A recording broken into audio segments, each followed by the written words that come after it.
Bienvenidos. Hoy nos vamos a sumergir en un material que la verdad no es lo que parece a simple vista. Tenemos un texto, un cuento, casi una fábula, que se titula Castillo del tejido viviente. La premisa, es sencilla. En un valle, un grupo de animales, quiere construir un hogar que dure para siempre. Uno que no enferme, que no se venga abajo, ¿sabes? Pero, claro, aquí hay mucho más. Nuestra idea es desentrañar la alegoría, porque lo que parece una historia para niños es, en realidad, un mapa increíblemente detallado sobre cómo colapsan los sistemas. Y hablo de sociedades, de empresas, incluso de nosotros mismos. Y, sobre todo, de cómo construir resiliencia para que eso no ocurra. Todo empieza con un personaje muy curioso, un pequeño triceratops con 3 cuernos que simbolizan la verdad, la belleza y la bondad. Y este triceratops se encuentra a las ruinas de un castillo viviente que le pide ayuda. Y fíjate que ahí está una de las primeras claves. El cuento no usa, expertos o políticos, usa arquetipos. Una abeja reina, que es la organización social, un fénix, que representa la energía que se renueva, una serpiente, que es la sabiduría, la de los patrones. Y todos giran en torno a una idea que, de tan simple, es casi revolucionaria. La salud es orden, y el orden más alto es el amor. Lo fascinante es ver cómo este principio, que suena muy etéreo, ¿verdad?, Sí, muy abstracto. pues se despliega en un plan de acción tremendamente práctico y estructurado. No es solo filosofía, es, ingeniería de sistemas aplicada a la vida. Claro, porque antes de construir hay que saber por qué se caen las cosas. Y aquí, me imagino, entra la serpiente sabia. Ahí entra. El cuento dice que revela las 7 etapas del derrumbe. Un patrón que ha visto repetirse, hasta la saciedad. Suena casi como una enfermedad, ¿no? Sí, totalmente. ¿Cuál sería el primer síntoma? Ese punto en el que todo empieza a torcerse. Pues mira, el primer síntoma, según la serpiente, es el estiramiento excesivo. La metáfora que usa es la de un árbol que echa demasiadas ramas muy lejos del tronco, pero tiene muy pocas raíces para sostenerlas. Ah, ya veo. Es el síndrome del imperio que se expande sin control, de la empresa que abre delegaciones por todos lados sin consolidar su base, o incluso de una persona, que abarca demasiados proyectos. Se gasta toda la energía en defender las fronteras lejanas en vez de nutrir el centro. Y me imagino que un centro débil es vulnerable. ¿Qué viene después? Inevitablemente, la segunda etapa. El agua que se enturbia. El río, que antes era claro, empieza a mezclar barro con el agua. Es una alegoría fantástica de la degradación de la confianza. Sí, se refiere a cuando la moneda del sistema, sea el dinero, la palabra dada, el valor compartido, pierde su pureza y ya nadie se fía. O sea que el valor sobre el que se asienta todo empieza a devaluarse. Y esto me suena peligrosamente familiar. Piensas en las crisis financieras, ¿no? Totalmente. Empieza todo con un estiramiento excesivo del crédito. El agua se enturbia con productos que nadie entiende y de repente llegas a la tercera etapa, la deuda sin fin. El cuento lo describe de forma muy gráfica. Pedir prestado más de lo que puedes devolver hasta que te conviertes en esclavo de tu deuda. Uf, qué duro. Ya no trabajas para crear, sino solo para pagar lo que debes. Y esa espiral lleva directamente a la cuarta fase, el olvido de crear. Claro. Si estás ahogado por la deuda y la desconfianza, dejas de ser soberano.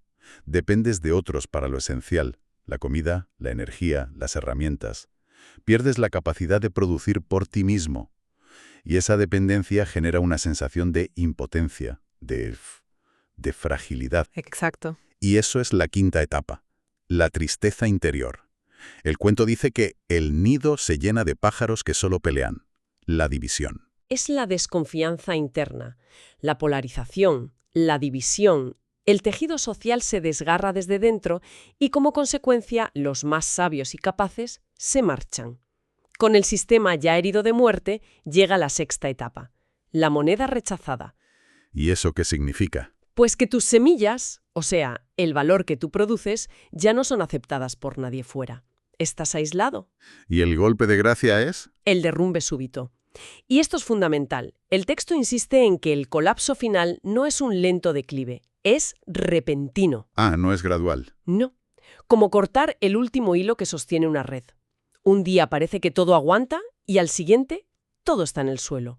La estructura ya estaba podrida por dentro, solo necesitaba un último empujón. Es una secuencia, aterradora por lo lógica que parece. Una cosa lleva a la otra, de forma casi inevitable. Pero a ver, entender el colapso está muy bien, pero me imagino que lo valioso de este cuento no es solo la autopsia del desastre, No, claro. sino la receta para evitarlo. Si ese es el patrón de la caída, como pregunta la vieja tortuga del cuento, ¿cuál es el patrón para construir algo que sí perdure? Ah, ahí es donde la historia da un giro constructivo. Propone el castillo del tejido viviente, un modelo basado en inteligencia ancestral y estructurado en 8 niveles. Y cada nivel, o torre, está diseñado específicamente para neutralizar una de las causas del colapso que acabamos de ver. 8 niveles. Vale, vamos a verlos, pero poco a poco. ¿Por dónde se empieza a construir? ¿Cuál es el cimiento? El cimiento es lo más básico y, fíjate, a menudo lo más olvidado.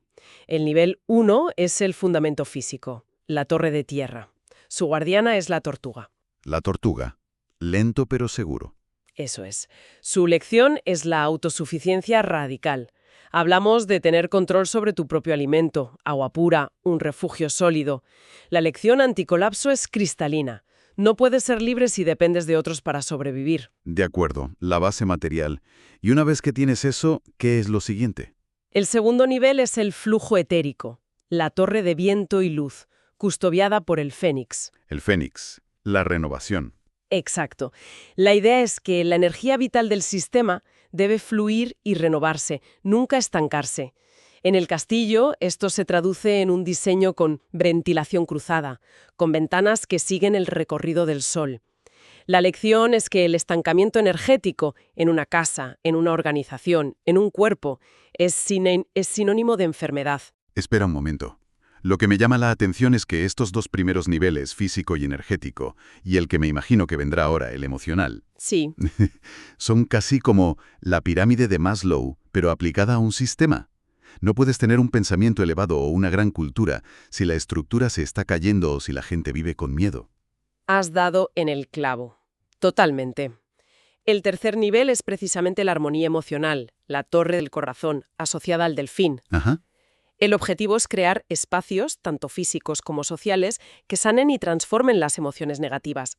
El cuento habla de cámaras de resonancia, donde el miedo se convierte en valor y la rabia en fuerza creativa. Es la contramedida directa a la tristeza interior y a la división, ¿sabes? Sí, sí. Procesar las emociones, no esconderlas. Exacto. Un sistema sano las procesa. Vale. Físico, energético, emocional. El siguiente paso lógico sería el mental. Ahí vamos. La cuarta es la claridad mental, la torre del pensamiento, de la serpiente. Aquí se diseñan espacios para ver patrones y pensar con lucidez. El ejemplo más claro es un salón circular con 12 ventanas. 12 ventanas. Sí, y cada una mostrando una perspectiva diferente del valle. Es una invitación a evitar el pensamiento único y a integrar múltiples puntos de vista antes de tomar una decisión. Claro, para no caer en ilusiones. La lección es esa. Para no caer en ilusiones hay que aprender a mirar desde todos los ángulos posibles. Y en el centro de todo esto, ¿qué hay? ¿Quién integra estas 4 dimensiones? El quinto nivel, que es el corazón del sistema. El yo central, la torre violeta, representada por el propio Triceratops. El protagonista, el mismo, es el centro que integra todo lo demás y mantiene la voluntad propia frente a la manipulación. Se describe como una torre con 7 colores entrelazados, como un ADN de luz, con el violeta pulsando en el centro. Es el principio de soberanía individual. Si pierdes tu centro, si no sabes quién eres ni qué quieres, otros decidirán por ti. De acuerdo. Ya tenemos un individuo integrado. Pero un castillo no es una sola persona. ¿Cómo se pasa a lo colectivo? Con el sexto nivel, la conexión social, es la torre del hexágono y su guardiana es la abeja reina, la comunidad. La comunidad organizada. El tejido. El cuento propone estructuras muy concretas, como grupos de 6 individuos que forman un campo cerrado invulnerable, o las familias de águila. Y todo se basa en un principio no negociable. Gano-ganas. Se rechaza de plano cualquier interacción basada en el gano-pierdes. Ampliando el círculo del individuo al grupo y del grupo A al entorno. Precisamente, el séptimo nivel es la resonancia planetaria, la torre del Sol, del águla. Va de vivir en armonía con los ciclos naturales, el día y la noche, las estaciones, los ciclos de la luna. Y, fundamentalmente, de sanar el entorno. Entiendo. La regla es devolver a la tierra siempre más de lo que se toma de ella. Es la antítesis de la mentalidad extractivista que envenena su propio hogar. Ya casi estamos. Nos falta el 8º nivel, la cúspide del castillo. La octava es la apertura trascendente, la Torre de las Estrellas. Es una cúpula de cristal en lo más alto, una ventana al infinito. Su propósito, explicado por el Fénix, es recordar constantemente que se es parte de algo mucho más grande. Para mantener la perspectiva. Eso es, para no ahogarse en los problemas del día a día y para aprender de los patrones eternos del universo. Es la conexión con el sentido. Es un modelo increíblemente completo. Pero claro, construir un sistema así tan coherente seguro que atrae problemas. No puedes crear un oasis sin que los que viven en el desierto se fijen. Justo. Y la historia lo aborda de una forma muy inteligente. Introduce lo que llama los 8 caballos de Troya. Caballos de Troya. Sí, no es un ejército que ataca con violencia, sino amenazas sutiles que se presentan como regalos o soluciones fáciles y que están diseñadas para corromper cada uno de los 8 niveles desde dentro. Me imagino que habrá un caballo para cada torre. Uno para cada una.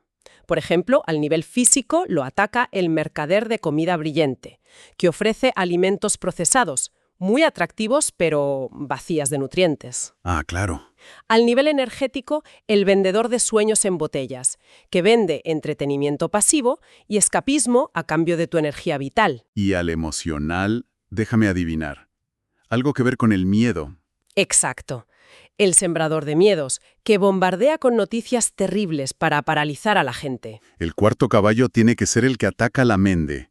En plena era de la desinformación, ese me parece especialmente peligroso. Se le llama el confundidor de mentes. Su táctica es mezclar verdades con mentiras hasta que nadie sabe qué creer, y la gente se rinde, agotada. Ataca directamente a la torre del pensamiento. Directamente. Luego tienes el tentador del ego, que le susurra al individuo, eres especial, mereces más que los demás, buscando romper el yo central. Claro, para romper la unidad. Y el divididor, que fomenta la discordia entre grupos para quebrar la cohesión social de la torre del hexágono. Y los dos últimos son el envenenador invisible, que contamina el entorno poco a poco, diciendo no pasa nada, es solo un poco, atacando la resonancia planetaria. Y el negador de estrellas, que promueve un materialismo absoluto, un solo existe lo que puedes tocar, consume ahora, para cerrar esa ventana a lo trascendente. Vale, y la pregunta del millón es, ¿cómo lucha el castillo contra esto? ¿Ponen guardias en las puertas? Aquí viene lo genial. No hay lucha. ¿Cómo que no hay lucha? La defensa es la propia coherencia del sistema. El cuento lo ilustra perfectamente. Cuando llega el mercader de comida brillante, nadie saca las espadas. Simplemente le invitan a ver sus huertos, le ofrecen su comida real, llena de vida, y claro. El mercader, al ver que su producto no tiene ningún valor allí, que nadie lo necesita, se da la vuelta y se va. O sea que la estrategia no es tener el mejor ejército, sino el mejor sistema de salud. La resiliencia no es una muralla, es un sistema inmune tan fuerte que los patógenos no encuentran dónde agarrarse. Esa es la clave. No luchas contra el desorden, generas tanto orden coherente que el desorden simplemente no puede entrar. Esa es la filosofía. Y toda esta estructura culmina en una visión que tiene el Triceratops, un modelo de conciencia que lo integra todo. Lo llama la forma heptocúbica. Heptocúbica. Sí. Se describe como 7 cubos de luz interconectados. Uno violeta en el centro, que es el yo, y otros 6 a su alrededor, que representan las distintas dimensiones, la fuerza, la sabiduría, el corazón. Entonces, para que me aclare, no se trata de ser un individuo aislado y perfecto. No, para nada. Sino de ser un centro bien conectado con todo lo demás. La fuerza no está solo en el cubo del centro, sino en la calidad de sus conexiones con los otros 6. Exactamente. Es la superación del individualismo. De esa visión nace la frase que se convierte en el lema del castillo. Cuando el tejido sana, yo sano. Cuando yo sano, el tejido sana. Qué bueno. Y para que esto no sea una teoría abstracta, crean la canción del tejido viviente, una forma de recordar los principios. Tiene estrofas como, 1 solo no puede, 2 ya se defienden, 3 hacen un triángulo, 6 son invencibles. Me encanta. O el mantra para las relaciones, gano, gana siempre, ese es mi cantar. Y todo esto se pone a prueba, claro. Hay un clímax. Sí, llega una tormenta de caos económico. Los reinos vecinos que no han seguido este modelo empiezan a colapsar uno tras otro, siguiendo las 7 etapas de la serpiente. El pánico llega a las puertas del castillo. Un momento. ¿Me estás diciendo que en mitad de la crisis el líder no da un discurso de ánimo para levantar la moral, sino que hace una especie de auditoría de resiliencia? Sí, una auditoría. Repasa los puntos de control uno por uno. Eso es un enfoque completamente distinto. Es un cambio de paradigma total.